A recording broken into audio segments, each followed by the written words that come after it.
كلا والقمر والليل إذ أدبر والصبح إذا أسفر إنها لإحدى الكبر نذيرا للبشر لمن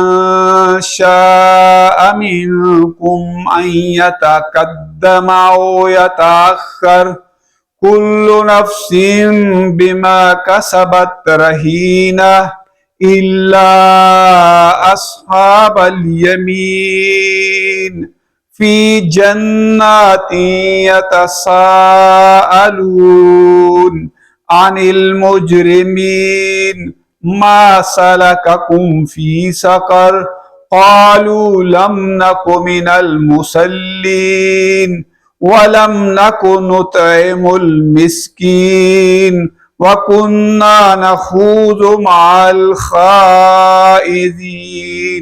وكنا نكذب بيوم الدين حتى أتانا اليقين